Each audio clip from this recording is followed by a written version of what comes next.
வணக்கம். இன்றைக்கி தமிழ் ஒலிகளின் பிறப்பு பற்றி தான் நம்ம இன்றைக்கி பார்க்க போகிறோம்.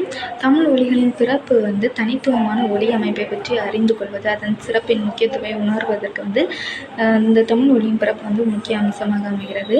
தமிழ் ஒலிகளின் பிறப்புங்கிறது வெறும் ஒலி எழுப்பும் செயல் மட்டும் கிடையாது. அது நம்ம உடலின் பல்வேறு உறுப்புகள் ஒருங்கிணைந்த ஒரு செயல்பாட்டின் விளைவாக அமைகிறது.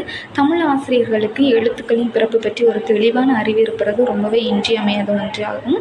இப்போ தொல்காப்பியர் குறிப்பிடும் எழுத்துக்களின் பிறப்பு பற்றி பார்க்கலாம்.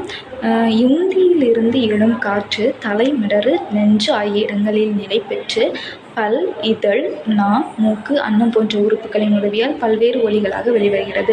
இதில் மிடறுங்கிறது கழுத்து பகுதி அப்படின்னு சொல்லியிருக்காங்க. உயிர் ஒலிகள் மிடற்றிலிருந்து, அதாவது கழுத்து பகுதியிலிருந்து பிறக்கின்றன.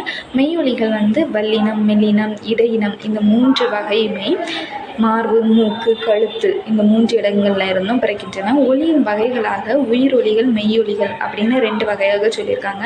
உயிர் ஒலிகள் நம்ம முன்னாடி பார்த்த மாதிரியே அது கழுத்தினை இடமாக கொண்டு பிறக்கின்றன. மொழியியலாளர் வாய்வழி தங்கு தடையின்றி வெளிவருகின்ற ஒலிகள் உயிர் ஒலிகள் அப்படின்னு சொல்லி ஒரு விளக்கம் தருகிறாரு. ஆ, ஆ இது 2மே வாயை திறக்கிறதுனால நமக்கு தோன்றுகிறது. இ, ஏ, ஏ, ஐ இது எல்லாமே வாயை விரிக்கிறதுனால, இதழை விரிப்பதனால் இந்த வகை சொற்கள் உருவாகின்றன. உ, ஊ, ஓ, ஓ இது வாயை குவித்தலால், இதழை குவித்தலால் இந்த சொற்கள் பிறக்கின்றன அப்படிங்கிறது இது நன்னூலார் தரும் கருத்து. இதில் முதற்கண் நாய் எலும்பும் உயரம் பற்றி 7 வகையாக அதை வகைப்படுத்துகின்றனர். நாம் படியும் மேல்நிலை, நாம் படியும் தாழ்ந்த உயர்நிலை, நாம் படியும் உயர்ந்த இடைநிலை, நாம் படியும் இடைநிலை, நாம் படியும் தாழ்ந்த இடைநிலை, நாம் படியும் உயர்ந்த கீழ்நிலை, நாம் படியும் கீழ்நிலை அப்படின்னு 7 வகையாக சொல்லியிருக்காங்க. மெய்யொலிகள் அப்படிங்கிறது பேசும்போது வாயின் உள் உறுப்புகளான நாக்கு, உதடுகள், பற்கள், அன்னம் போன்றவற்றின் உதவியால் ஒலிக்கும் ஒலிகள் தான் மெய்யொலிகள் அப்படின்னு சொல்லியிருக்காங்க. அதாவது காற்று வெளியேறும் பாதையில் ஏதேனும் ஒரு தடையை ஏற்படுத்தி ஒலிக்கும் ஒலிகள் மெய்யொலிகள் அப்படின்னு சொல்லியிருக்காங்க. வல்லினம், அதாவது இக்கு, இச்சு, இட்டு, இத்து, இப்பு, இரு இது மார்பிலிருந்து அழுத்தமாக ஒலிக்கும் ஒலிகள் அப்படின்னு சொல்லியிருக்காங்க. மெல்லினம் இங்கு, இங்க, இன்னு, இன்னு இதெல்லாம் மூக்கின் உதவியால் பிறக்கும் ஒலிகள் அப்படின்னு சொல்லியிருக்காங்க.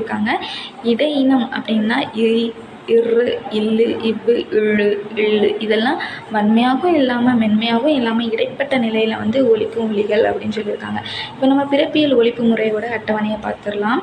இதில் முதல்ல என்னென்னா இக்கு, இஞ் இது நாவின் முதல் பகுதி அன்னத்தின் அடிப்பகுதியை பொருந்துறதுனால இது உருவாகுது.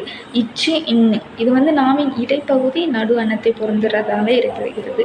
இட்டு, இன்னு இதில் இட்டு நாவின் நுனி பகுதி நுனி அன்னத்தை பொருந்துறதுனாலையும், இன்னு நுனிப்பகுதி இடை அன்னத்தை பொருந்துறதாலையும் இருக்கிறது. இத்து, இன்னு அதுவும் நுனி நாவின் நுனி மேல்வாய் பல்லின் அடிவாயை பொருந்துவதால் ஏற்படுகிறது. இப்பு, இன்னு 2 இதழ்கள் ஒரே குவியலறதுனால பிறக்கிறது. ஈங்கிறது நாக்கின் அடி அன்னத்தை பொருந்துவதால் ஏற்படுத்துகிறது.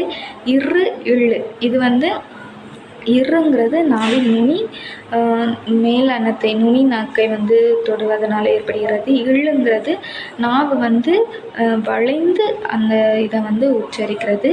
இல் அப்படிங்கிறது நாவின் விளிம்பு அன்னத்தை பொருந்துறதால ஏற்படுகிறது. இவ்வுங்கிறது மேல்வாய் பல்லும் கீழ் உதடும் பொருந்துறதுனால ஏற்படுகிறது.